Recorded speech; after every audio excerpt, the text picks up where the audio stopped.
Very good morning. It is 10:22 a.m. This is Bev Turner today on GB News. And now let me introduce my guest to you this morning. I'm delighted to be joined by Dr. Zoe Harcombe, author, health expert, and basically mega brain that never does TV. So Zoe, we are so happy that you're here today. And broadcaster and futurist. You're also mildly intelligent. Mildly, I like it, but not next to the door. I love the fact we've got some glorious people. We've been having such fun in the green room as well. I knew you'd get on. Oh, we love it. We've done the show already. Well, yeah, quite. Right, let's talk about this story, Andrew. Yes. Top-selling vape is stripped from shelves in the UK because of illegal levels of nicotine. Now, this is put it in the headlines today, but I think vaping is one of the biggest, going to be the biggest health crisis of our generation. It is endemic within teenagers. Absolutely. And it's designed to appeal to kids. They're bright packaging and sweet flavours. You get cola and cotton candy and things like that. The law says you're allowed, I think it's, 2 milligrams or whatever it is, of that within these things. This particular product called Elf Bar, extraordinary, well, as in health and so on and so forth, it has about 50% more than it's supposed to have. It's a Chinese firm. It is an illegal level of nicotine and basically needs to be addressed. They apologised, they said it was an accident and was terribly sorry and didn't really mean it. The thing is, Zoe, vapes were brought in as this product that was going to save the world from the dangers of cigarettes and smoking, and it was only be intended for people who smoked cigarettes and wanted to quit. It has become anything but, hasn't it? That is absolutely the nail of the issue, because it was intended to stop smoking. I think what it's done instead is to start people vaping and starting them younger and younger, and of course the flavours, cola, candy, bubblegum, designed to appeal to children. I was in a newsagent's at the weekend dropping off a parcel, group of children outside, teenagers, seeing who looked the oldest, to pop into the shop, and thankfully the shopkeepers were saying, do you have ID? Because they didn't look over 18, which you have to be, and then they sort of sheepishly go away, and then the next two come in and try. They're starting people on a nicotine product. This is worse than smoking. But how dangerous is it? Do we know? Like, what are the potential risks from vaping, or is it just a bit too soon to know because we haven't had it that long? That's one of the issues. There's the unknown. We don't know yet what we don't know. I don't want to go into the Donald Rumsfeld or whatever he was doing, but we don't know all about it. We do know already that it affects the heart and the lungs. So I didn't know until I looked into this story that there are two methods of delivery. So one is more like a cigarette. So somebody might sort of smoke the vape more like they would a cigarette. And then one is more like an asthma inhaler. So one is sort of going direct into the lung, and the one is sort of going in via the more cigarette-type smoking, but they're both going into the lung. They have thousands of chemicals in these products. We don't know what they do. Absolutely, and it's so important to question everything. Public Health England, they support vaping because what they say, mainly, as you say, for people to quit smoking, they say it's 95% safer than cigarettes. But you then look at the statistics about children, and it's illegal for under 18s to buy vapes, but 7%, they say, of 11 to 17-year-olds do so regularly. Oh, and the rest. If there's any parents watching this out there who have teenagers, just message me on the show and tell me what a problem this is. I was at a music festival last summer, and it was mainly kind of teenagers, young teenagers. Don't ask why I was there. I was probably a bit old for it. I was having a lovely time. It's by the sea. And every teenager in the field is vaping. Of course they are. Bar none. I mean, 13, 14, 15, because they see it as harmless. And it's as was ever thus, teenagers want to experiment with things, and probably, yes, we would rather it was that than a cigarette. But the irony is now, of course, some of them are turning to cigarettes because the vape is a gateway drug. To a cigarette. And people used to make it cool. When I was a kid about 20 years ago, what they used to have, do you remember those fake little cigarettes which are done in sweets, and you had little fake tobacco, which is like coconut flavour, and it was all designed to be cool and that sort of thing. And I think that's the problem. We need to look at this. We need to call it out. So what this has done, whilst this is illegal, it's a much bigger problem. So if you're getting colours and flavours and packaging and that whole sort of social thing needs to be stopped and called out. The thing is, I've never seen any public health issue or any public health statement about the risks of vaping. And my children get a lot of education at school about various things. I've never seen anything yet about the harms of vaping. I was listening to an orthodontist talk the other day, somebody that does facial reconstruction, that he's seen patients where they explode in their face and they literally blow out their teeth, and they need, because it's an electrical item. So why don't we hear about that? You tell me. Well, you're hearing about it here on GB. The whole truth and nothing but the truth from the orthodentist. Fantastic, well done. Thank you. But yeah, honestly, and also as parents, you can't smell vapes. It's not like cigarettes. Right, talking about things that don't make sense. Hey. Rishi Sunak. Hey, look at Rishi you with your Sunak segue. taking a helicopter. Do you have a problem with this, Zoe? This is in the papers today, in that he's been taking his own helicopter at his expense, not necessarily his own helicopter, but at his expense to go up from London to his constituency in Richmond. Does it matter that he does this? He's a busy man. Yes. It's at his own expense. It's good that that's added, because if it were at the taxpayer expense, there'd be a bigger issue. Of course. But of course, it's the hypocrisy, because at one hand, he's preaching to us, the world's on fire, the planet's going to burn, we all need to stay at home and not drive our cars and not go on holidays and not eat meat. And we're just getting lectured like children the whole time. And the people who are lecturing us are behaving in a completely different way. Yeah. And it's just so hypocritical. I'm just done with it. They treat us like 5-year-olds and then pretend they're the grown-ups running off and doing what they want to do. Yeah. Does it matter that it suggests that he's not in touch with the working person? I think the thing is, it's out there. So you always weigh this up. What I love about this show is you put both sides. What are our own views? And we agree on so much, but we can invent controversy. It would have taken him 2 hours and 15 minutes by train. It's a very regular train service. He would argue that it's much more efficient use of his time. He's probably and energy, right. And he's absolutely right. He's not taking taxpayers' money, because they would say, oh, how dare you spend our money. It is his own finance. So to be more efficient, and he's probably working on the helicopter and so on and so forth. You work on that sort of stuff. But you have to deal with the hypocrisy about the climate. And you get this, anybody who turns out and says we're travelling from here to here is going to be raised with that sort of issue. Yeah. So you need to address that. So the PR people, it always boils down to communication. Yeah. You need to turn around and say, this is going to come out, just as we talk about Liz Truss and all the bits and pieces, it's going to come out sometime. You should address this before it does, and then work on that sort of basis. So the same way as you wear your Prada wonderful loafers in the council estate, it's going to come out. So you need to work out, how do we deal with it? And I always say, but they surround themselves with communication experts, but sometimes they should listen to those experts as to how they get that message across. Yeah, because I don't resent, if he's spending his own money and he wants to get around more quickly, I'm OK with that. I genuinely am all right with that. But I'm with you, Zoe. What I can't abide is the notion that we all must live in 15-minute neighbourhoods or have low-traffic neighbourhoods. Well, I can't turn left off the main road to get to my house because it's going to ruin the planet, apparently. But he can helicopter up and down from London to Yorkshire whenever he likes. And more people waking up to this, do you think? This idea of the them and us. Yes. Yeah, very much. And is that important? It is, because there are so many people, there's so many distractions in the world. I mean, every time I look at a story on Harry and Meghan or Love Island or Netflix or whatever, it's like, guys, those are just the distractions. You know, in the old world, they'll be sort of the stocks on the village green. They're the entertainment for the peasants. We're the peasants. They just want more of us to be peasants. And every time I see that kind of thing, or some complete non-story dominating for 10 days, what are they trying to distract us from? Yeah. Because there's so much going on in the world at the moment. And a lot of people have had their eyes opened over the last few years and are challenging the narrative in ways that they've never done before. And that's just far more important. So the more people that look at a story like that and say, do you know what, it does matter. It's not just about the helicopter. What is the bigger issue that's going on here? And of course, it's the hypocrisy and how we're being lectured. And we don't want it anymore. And it feels like we're living in a time of immense division, doesn't it, Andrew? We've never been so divided over so many issues. And it feels like we have to always be forced to entrench ourselves in a binary position with something. Oh, you're absolutely right. And I think that's been the biggest thing, whether it's a vax or anti-vax, whether it's a devolution, pro-lockdown, digital currency, anti-trans, all that sort of stuff. We've got pro-green, anti-green, we could go on. What I love, and Joe Biden, I said this before, Joe Biden missed a trick when in his campaign, because Joe Biden is an anagram of be joined. Yeah. And in a world which is so divided, that's the message. But you're right, the juxtaposition of Rishi Sunak worth, what is it, 730 million, mainly from his wife. Yeah. And no, she's worth more than that. She's worth a billion. Which is all right. We should celebrate. That, yeah. I have no problem people being successful. But what you have to look at is the juxtaposition with people who are on the streets turning around and saying it's heating or eating, that's our choice. And that's why I say it goes down to communication. Yeah. We want people to be successful because that's aspirational. In America, that's what happens. People turn around and they celebrate success.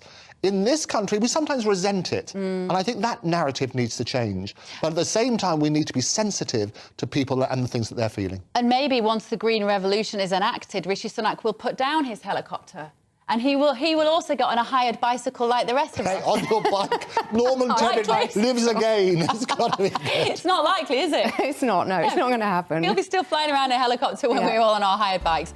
Now, it is the biggest day of strikes in the health service. Oh, stick with us. We'll bring you all the latest on that after this morning's news with Tamsin. I think it's more in the early hours of Sunday morning. The 45. Hello, Mike. That saves you. Anna Riley there up in Castleford Ambulance Station in West Yorkshire. Right, you've been getting in touch. The vaping story clearly touched a nerve. Lots of you agreeing with me. Diana says, I've got a 14-year-old grandson who vapes. You're right, it is a huge problem. Sarah said, I've got 2 boys, 18 and 22, who both vape. I've been trying unsuccessfully to find out how to recycle these, as I was imagining most are going to landfillers designed for one use. They contain lithium, plastic and metal. They're going through so many of them. Tony says, I'm a 58-year-old male. I've smoked since I was 14. I stopped this year using a vape. Well done, Tony. However, I agree that the brightly coloured sweet flavours need to stop. They're clearly being marketed to children. And Carol said, I'm horrified to see these kids vaping everywhere I go. I can't imagine the damage they're doing. Why was it ever allowed? Like I say, I think it's a story that gets nowhere near the amount of attention that it should do. Right, my panel is still here. Dr. Zoe Harcombe is with me, and Andrew Eborn, futurist, megabrain, lawyer. Hey, I've become the megabrain now. General raconteur. Hey, thank you all. You're the megabrain now. So, this is a really interesting piece about medical ethics. It's in The Guardian today, written by Hilary Osborne, and she's talking about, in this, that she had the test to work out how her propensity would be to having breast cancer. And she said that only 5 to 10% of breast cancers are believed to be hereditary. Her risk is that by the age of 80, she has a 70% chance of getting breast cancer. For the most people in the population, women, the chance is just 12 to 13%. And she said with the mutation that she carries, she's got a 50% chance of passing it on to my children. Now, Zoe Harcombe, I'm a great believer in knowledge is power, particularly when it comes to your health. You've dedicated the last few years of your life to this topic in terms of public health. Do I want to know? This is the question. Would I really want to know if I had the predisposition to a life-limiting disease, or do I want to live happily in blissful ignorance? I think you've asked the perfect question, because some people will want to know and some people won't want to know. So it needs to be never compulsory. It needs to be never that we are tested routinely at a certain age and then you've got your profile for the rest of your life. We are developing the skills to be able to do this, and I'm sure my learned friend is going to be able to elaborate on those. But we will have the skills to profile people from a very young age. We need to understand the consequences. So once you've got that piece of information, what are you going to do about it? If you've got a piece of information saying that your blood pressure is too high, you can cut your carb intake, you can get more exercise, you can lose weight, you can do some very positive things. What are you going to do when you get this? How are you going to get insurance? How are you going to manage your health throughout the rest of your life? Are you the kind of person that would live positively with that knowledge and do proactive things? Or are you the kind of person that would live with a death sentence and feel that you didn't want to know that after all? You see, this is, I think many of us will remember where we were when we heard this conversation. I'll remember where we were when we had this conversation, because for me, you're the futurist. You can look in your crystal ball. You can work this out, Andrew. This is the future of healthcare, isn't Absolutely. it? And as you know, I've sat on this very chair speaking to you about the power of AI and the information that we're now going to get, combining artificial intelligence, which basically prevention is better than cure. Knowledge is power. But it's not just the patient. You raised the very important issue about insurance. Now, if suddenly you know that you're more likely to get these diseases, what's going to happen to your insurance and so on and so forth? Because the insurance companies will want to know that information when they calculate the risk. But I always say that information is power. The advances, seismic advances there have been in medicine, fueled to a great extent by artificial intelligence. If as a doctor you could have on your desk access to every bit of research that ever there was, so that when a patient presents themselves with certain symptoms, you could predict what sort of likely diseases they may have, what sort of particular things need to be treated, you're going to have much more power as a result of that. AI can assist with that sort of process. But you are right, it is a choice. You then turn around, and it's your choice, which is the great question you asked at the beginning, is do you want to know that you've got 1 minute to live, or I've got to hurry up with my life, or do you want to turn around and just live your life in beautiful ignorance? The latter. There you go. But it's your choice. I think my instinct is the latter. What would you want to know? Oh, I think I would want to know, because, well, I live my life every day. I long to come on this show, and it's brilliant. No, I think, because also prevention is better than cure. But I think, well, like Zoe was saying, I can do a bit of exercise every day. I can try and look after my mental health by going for the odd walk and having the odd glass of wine. Hey. I can eat healthily. I can try and get balance in my life. I want to control the controllables, Zoe. I think that's what I'm saying. And I don't want to be laden down and beset and worried about something that I may not be able to control. How about you? Would you behave differently? That's yes, the key I would. thing. If you had this piece of information, I don't think I would want to know, because kind of like you, I do all the things that I can do anyway. I do the exercise, I eat right, all the rest of it. I'm doing what I can. So if I then had a diagnosis that said, hey, and I didn't have it genetically, so I didn't know, I haven't got the aunt with the breast cancer gene and the mum, which is what Hillary's got in this article. But let's say it came out at some test at 18, actually you do have a propensity to breast cancer and you're high likely to die in your 60s. OK, you can make some good choices. You stop contributing to a pension. That saves you a bit of money. Just enjoy your life. Don't wait for the retirement and the bucket list. Just sort of live it now. But that would be one attitude to knowing that information. Another attitude would be that you're living with a death sentence, that you have this thing hanging over you the whole time. Oh, gosh, I'm never going to make it to 60. And that's the assumption, though, isn't it? Because we're talking about where you have a death sentence. What I'm talking about is the wider picture, where actually knowing that you can make changes which could alter the likelihood of that death sentence. So prevention being better than cure, if the doctors have the power to turn around and say, you're likely, if you don't make these changes or we don't treat you now, to develop something which could kill you. And you make those changes, that would save your life. And that's got to be good, hasn't it? Don't know. It depends. No, I don't think I would, because I think, well, any drug, if I was put on some sort of long-term drug to perhaps minimise my risk of getting particularly ill from something I was predisposed to, every drug comes with a potential side effect. And it might be that the side effects from that drug would have been worse than maybe the 30 healthy years I would have had living free and drinking my odd glass of wine without thinking I can't have this because I have a propensity. Well, you see what I mean? No, I see absolutely what you mean, but you talk about the risks of drugs. Great news again this week, again on artificial intelligence. Every day is great news. I'm a massive sort of advocate for artificial intelligence. There's a deal which has been done between the University of Sheffield and AstraZeneca, and I know you've got your views, and we'll talk about that in a bit, but they can make drugs more effective, so they're doing tests a lot quicker as a result of artificial intelligence, and they're getting much better results. So the short answer is absolutely, it's a question of choice, but is it going to change your lifestyle? Is it going to change it for the better, or do you feel as though you're living in a death sentence? And who's entitled to know? Because it may be your relative. You may not want to know. And it won't be a choice in the end. That's what you and your robots all move towards, isn't it? You and your robot army that are coming to take my future. What you will do is make it obligatory. The insurance company will say, well, unless you have this test, Miss Turner, to find out if you're going to lose your eyesight in your 50s, I'm not going to give you insurance for your eye care. You're absolutely right. I always say that the best way to predict the future is to make it. So we will turn around, give the element of choice, but make informed decisions. If I can turn around and say, look, I can save you, do you want to know? Or I can tell you you've got 2 weeks to live, do you want to know? Well, it's very interesting. Let me know what you think at home, won't you? Because I do think it's a fascinating medical ethical dilemma, that gbviews@gbnews.uk is the email. Right. JK Rowling, this is the BBC, actually. It's a story about the BBC as much as it is about JK Rowling and trans issues. There was a Radio 4 interview hosted by Evan Davis. You will know him. He was Newsnight, and he works on the Today programme, I think, and various other BBC news outlets. And he did an interview with a trans woman who Stacey Henley is her name, and she said that she made a sort of slightly flippant comment about JK Rowling and saying, well, you know, she's transphobic. Obviously, she would say that she's transphobic. And Evan Davis didn't try to defend her or provide any sort of balance. What funny times we're living in, Zoe, when we are all incredibly careful on this channel, we're always very careful to have balance and proportional stories handled properly. And yet the BBC can sort of get away with this kind of thing without barely a rap on the knuckles, particularly this topic.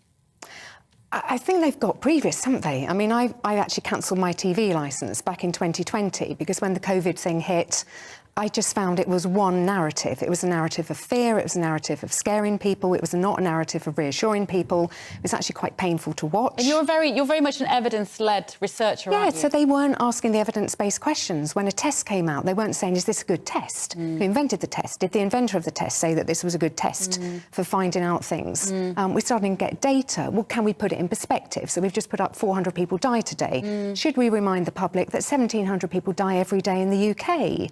So you made that political statement by cancelling your BBC Yeah, I licensing. defunded the BBC because they have not done journalism in the last couple of years. Maybe not for a lot longer. It's just I've noticed it in the last couple of years. They've not been balanced. And in this, quite clearly, they were not balanced. And they have to be balanced. They have an obligation to be balanced. That's why they are publicly funded. And we are forced to pay. In fact, the irony, I would be forced to pay for my BBC licence to watch GB News. So I watch GB News on the app because I'm not going to watch it through the TV. You got in there just before I did, Zoe Harcombe. Excellent app, excellent YouTube coverage. You don't need your licence fee for that, do you, Andrew Eborn? We love it. But what is it about this particular trans issue? It seems, particularly in relation to JK Rowling, again, it's one of those conversations which has been done and had, and she is transphobic, and that's it, and even the BBC can say so. And I think it is interesting. And the BBC spokesperson, unnamed, said it's a very difficult and contentious area, which we do try very hard to cover fairly. However, we should have challenged the claims more directly, and we apologise that we did not. So what this story is not about, and it's Rowling, as in bowling, and that's how she pronounces her name, so revelation for everybody. Oh, you mean I say Rowling? Well, you can say however. I mean, you do the best impersonations of accents I've ever heard. So not on the telly. I will tell you, so we will know forevermore. People always wonder the debate, so I checked before I came on here. I like to do the research. It's JK Rowling rhyming in bowling. Got it. But JK herself said in an interview when she goes to the States, they talk about howling, so they also call her JK Rowling over there. But it is rolling as in bowling. But she's had a hard time. She's had a very hard time. And I think, as you say, question everything. But the story is not about her views. The story is about balance at the BBC. Yeah. And the BBC recognised that on this very contentious area, they did not, on this particular instance, provide that balance. Yeah. What I love about your show and many other shows on this wonderful channel is that we have multiple views, but also provide that balance. And that's what you have to do for Ofcom rules anyway. Absolutely. No, I couldn't agree more. And I think, you know, the fact that this has made it into the paper and the BBC were forced to apologise, good. So you should. Yeah. JK Rowling wasn't there to defend herself, so somebody should have done that for her. Now, just very briefly, guys, I want to know your thoughts on this big story that broke yesterday. Liz Truss's essay, 4,000 words, in which she made her side of the story public. What did you make of it, Zoe? Did you have more sympathy for her reading this? Do you think she was hounded out by all the blokes in suits? I do think she was hounded out. And I found a tweet this morning that somebody I follow on Twitter, and I don't follow that many people, but there's a chap called Lord Cruddas, some Conservative peer. Hey. He actually tweeted on the 2nd of August 22, going to be interesting to see how the 1922 cabal get their man Rishi over the winning line, despite Truss being the leading contender. They will succeed. Gosh. And I remember when she was appointed, because it was almost whoever was going to be up against Rishi was going to get through. Yeah. If it was Penny, it was going to be Penny. If it was Liz, it was going to be Liz. And I remembered looking at that tweet and I tagged it and I thought, well, OK, you know, he didn't get that one right, but that's quite interesting. 40 days later, he was right. Yeah. I do think she was hounded out. I do think there was a desire at higher levels. I think what we witnessed last autumn, late summer, autumn, quite frankly, was a coup. Yeah. We had an elected leader who was deposed by somebody who then became Prime Minister. There was just an interim along the way. Is that how you see it, Andrew? I think the point that there are always two sides. The recollection may vary, as people say. I was fascinated, without name dropping, I was at a party on Tuesday night, and one of the people at the party was somebody called Jonathan Isserby, who you may not know, but he gave me his card. He's the press secretary from the office of Liz Truss. And I suddenly thought, well, what's happening there? Don't show his details. I won't show his details. Just don't show his phone number. But he was saying, look, she's going to put her side of the story, and that's exactly what's going to happen. There's going to be a report on there today. What is interesting is when she was at the Conservative Party conference on the 5th of October 2022, you remember her choice of song, which was Moving On Up from M People. And if you look at the lyrics of that, you've done me wrong, your time is up, you took a sip from the devil's cup. Well. So she got it wrong. She shouldn't have picked that song. And I know Mike Pickering, who wrote it, objected. He did. Right, that is the end of our first hour. It has flown by. Thank you, Andrew and Zoe, for now. Welcome back to Bedtime Today on GB News. My panel are back with me this morning. Dr. Zoe Harcombe, author and health expert, and broadcaster from Futurist, Andrew Eborn. Right, this is another one. We had a brilliant conversation before the break. If you missed it, where were you? Watch it back on the app. And it's about medical ethics, really, and about the future, which is why you come in. Medical health, that's why you come in. It's perfect for you, this story, guys. Right. Should a brain-dead woman be kept alive and used as surrogates? I'm smiling, but I shouldn't be smiling because it's a serious issue, but it's the kind of headline that you read and you go, where are we actually living? We're living in your crazy future, Andrew. Well, we are, and it's also a terrible headline because it sounds like a Bernard Manning joke, doesn't it? So they need to turn... This is actually a great story because it should be phrased differently. Yes. It's all about the message. So that's what we do here. That's what we do here. It's about choice. If people make a choice to donate their organs once they've died and they can help another life, that's brilliant. Yeah. What they're now saying is you can keep somebody alive who's brain dead, who could be a surrogate mother. And apparently there are not enough surrogates in the world at the moment for people who can't bear their own children. And therefore this is one possibility. So it's the progress in medicine. And interestingly, in the article, you have to dig a bit deeper down into it, they say it's not just women, it could also be men who could carry the babies. Well, I mean, that's ridiculous. They can only have put that line in so that if it was a formerly female-born adult who then identified as a male but had retained their uterus, that's what that's about. There you go. Cool, you've got to be across all the detail of these I.e. a things, woman. don't you, Zoe? I.e. a woman. I'm sorry. Right. I.e. someone with a womb who is a woman. What do you make of this story? Well, do you know, when I first saw it, I thought that's the most horrific thing I've ever heard of. I mean, am I living in some sort of monster world? Yeah. This surely cannot even have been proposed. And of course, as Andrew put it, we donate organs. If somebody had said before that happened that they were prepared for that to happen, then you're suddenly into a different debate, and, you know, which is why it's good to debate and not just take your first reaction. In that circumstance, and if people, when they tick the... I mean, remember, organ donation now is opt-out, isn't it? So what you don't want is for, you opted into that surrogate bit as well. Did you not spot the small print? Yes. So we do have to be careful. It has to be a very clear opt-in the circumstances that I ever become to the point that I'm no longer alive from a brain perspective. I hate even the term brain dead. Then I would be happy to go along with that. Now, there's a bit of a technicality in the article as well, because apparently the longest that we've managed to keep somebody alive so far is 110 days. And working out my numbers, I think it's about 280 days on average. You'll know, three times over. So they've got a way to go before this is even possible.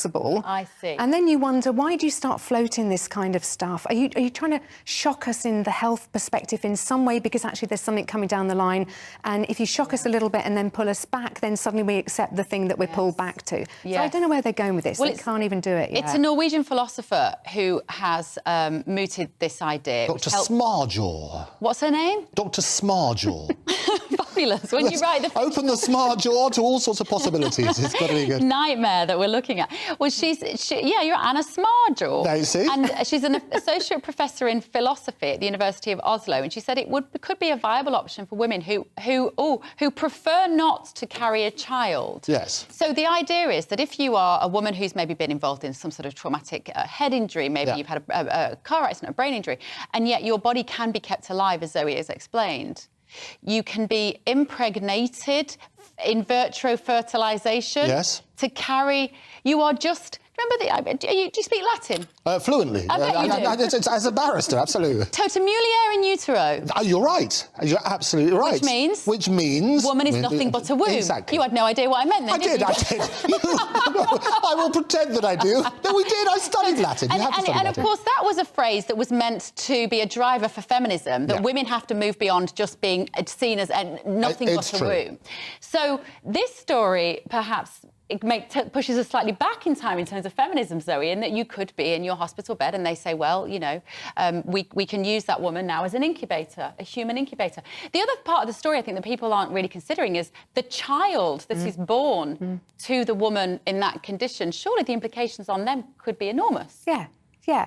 I think it's generally accepted that it's a good idea to have two parents, if at all possible. Or at least one that, yeah. Male and female, because that's how we make babies. You know, I know we can do other things at the moment. Zoe.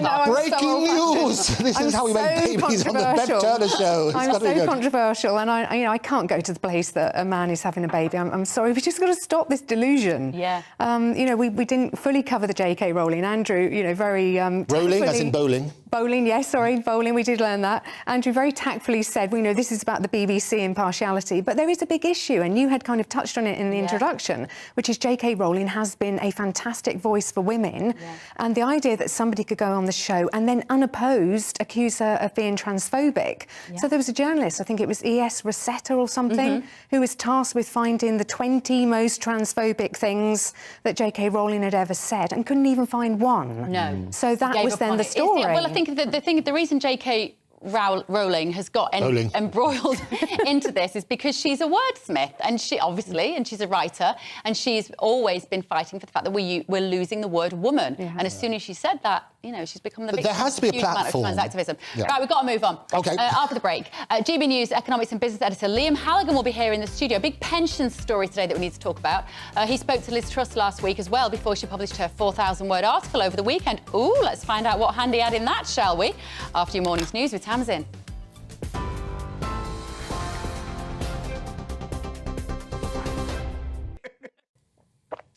Now I'm back on my panel with my panel here, Andrew Eborn and Dr. Zoe Harcombe. First time for you today, Zoe. I'm glad you haven't left the building so far.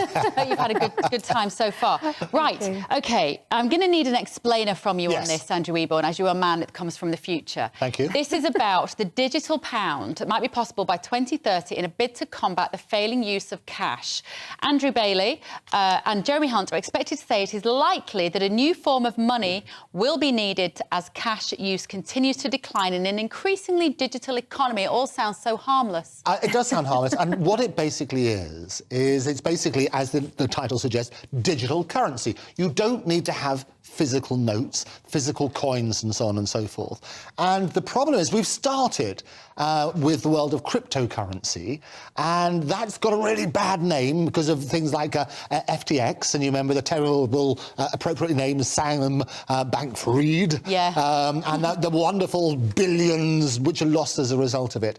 It is really useful because why on earth should you have physical items in order to exchange? It's the old days of bartering. Here's your eggs and I'll give you a couple of bits of chicken as opposed to everything being digital. And I said for a long time that what you've got to try and do is to simplify the way that we transact. And so the way that So what will this look like for people? How does the transition happen? What does it mean for the money in people's bank accounts? So what will happen is effectively, and it happens digitally anyway, you don't have to go to the bank, you don't go and get your pound notes and give it to somebody else. That's happening already.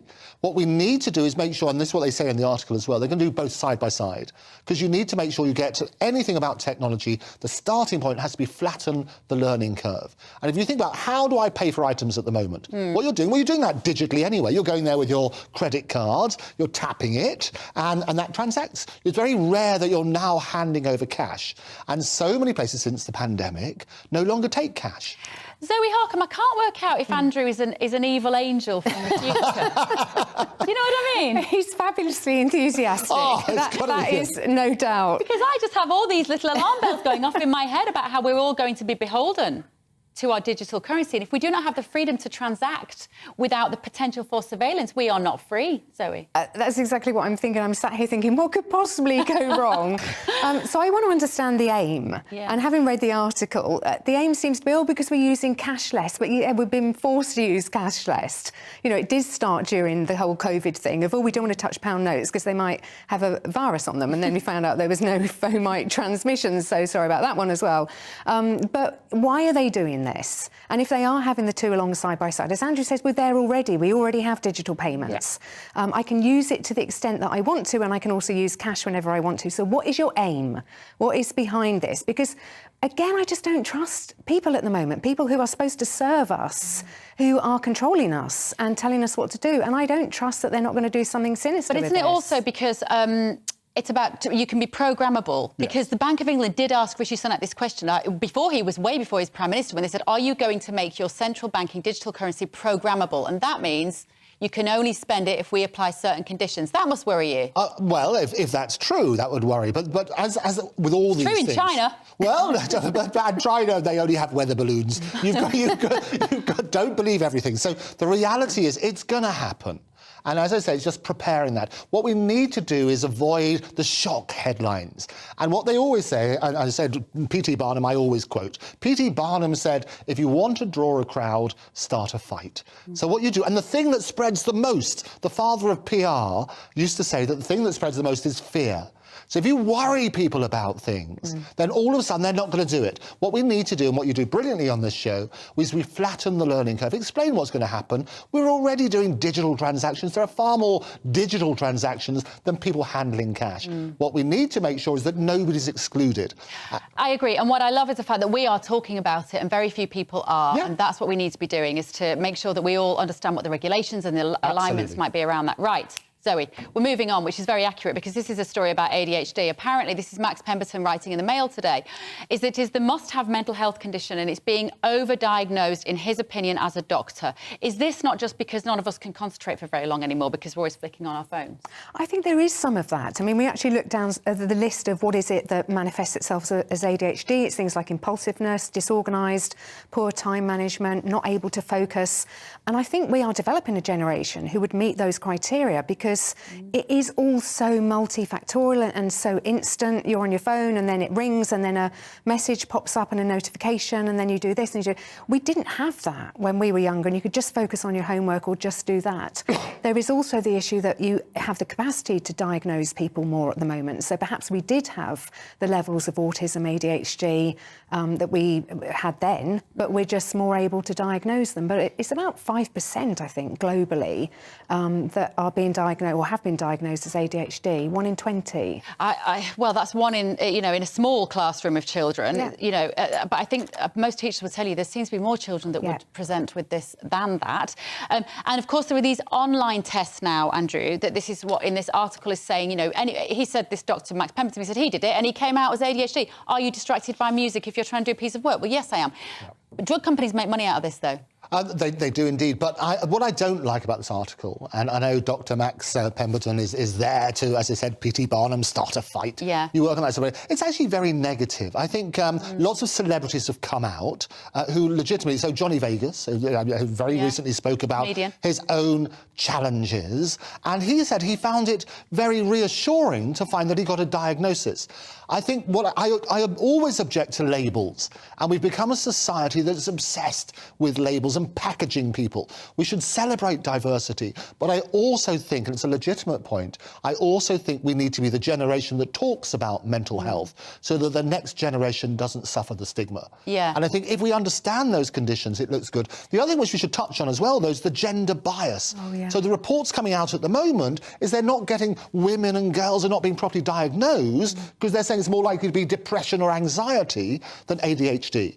And as a result, they're not getting the treatment and assistance that they deserve. I think with girls, they're actually considered high-performing. So because you would normally associate perhaps non-fluency with conditions like autism or Asperger's or ADHD or whatever, or not being able to deliver a conversation because there's lots of things flying into your head, girls are actually, we just talk, we're born talking, so we're good communicators. So I think what they're saying is it doesn't show up in girls in the way that it does in boys. I know a little boy that's been diagnosed quite easily because it's just so obvious in his behaviour that he has got some things that need some help. And I think with boys, it often is more common because boys are energetic, or it's maybe more commonly misdiagnosed because they are generally, when my son was little, he was bouncing off the walls. He's still fairly bouncing off the walls now at 19. Yes. And therefore these children, I think also the school system as well perhaps doesn't, because it expects all children to sit down carefully and do this. Then some of those children, it's very hard for them to... I think clipping people's wings at an early age is really tough. And I'm always talking about, the wonderful people who celebrate their diversity. Autism, for example, some of the most creative people have suffered with autism. And you work on that sort of premise. And the list of people who've come out with apart from, I mentioned Johnny Vegas, but from Ant and Dec, Justin Timberlake, Sue Perkins, Olivia Attwood, they've all acknowledged now that they've been diagnosed with this. And I think the more more that people in the public eye can shine a spotlight on these issues, the better. And not just be negative. Right, today has been anything but negative. Thank you so much to both of you. Andrew Eborn, Dr. Zoe Harcombe. Do come again, won't you? Thank you. Right, it has flown by. Coming up next is GB News Live with Mark Longhurst. I'm Bev Turner. I'll see you tomorrow morning at 10. I'm Alex Deakin, and this is your latest weather update from the Met Office. A sunny one out there for many. It is turning cloudier across parts of Scotland and Northern Ireland, but most of us will stay dry, and here's the reason why. A big fat area of high pressure sitting over us, and that will dominate our weather for the next few days. There is a weather front approaching the northwest, and the isobars are squeezing together here as well. So it is turning breezy. We may see a little bit of light rain over the Western Isles at times, but otherwise it's dry. A bit more cloud spilling into Scotland and Northern Ireland, particularly into the west, but hazy sunshine across eastern Scotland and certainly for most of England and Wales. It's dry, it's bright. It's not particularly warm, but temperatures are close to average, 7 to 9 Celsius, after what was a fairly frosty start to the day. We will see a little bit more rain coming in this evening into the northwest. Weather from what we saw earlier, just edging its way down towards the Highlands by the time we get towards midnight. Further south, clear and cold, frosty, and there'll be a bit more fog around, I suspect, tonight compared to last night across parts of South Wales, the South Midlands and southern England. -2, -3, that's towns and cities, whereas further north with more cloud, more breeze, it won't be as frosty here. Will be a little bit grey and damp across the west of Northern Ireland and the Highlands first thing on Tuesday morning. That band of thicker cloud, the odd spot of drizzle trying to push southwards. For England and Wales, we'll have that fog. Could take a while to clear, certainly likely to stick around through the rush hour, but then it's a dry, fine and sunny day. Perhaps a little cloudier over northern England and thicker cloud across southern Scotland and Northern Ireland from what was that weather front, but it's really fizzling out as it pushes southwards. Maybe the odd spot of drizzle here and there during Tuesday evening across southwest Scotland. Again, we'll see that frost coming back across the south as we head into Wednesday morning. The rest of the week, largely dry, but turning a little cloudier and slowly turning a little milder as well.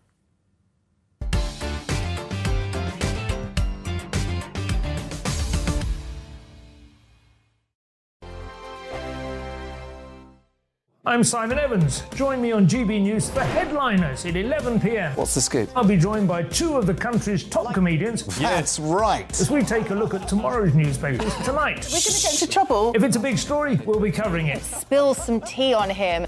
There we go. But we'll also have some fun. I wouldn't stick up a bank. My father didn't love me. So anyway. Headliners every night from 11 on GB News, the People's Channel, Britain's news channel. Join me, Patrick Christie's, Monday to Friday, 3 till 6. We tackle the day's news agenda like you've never seen before.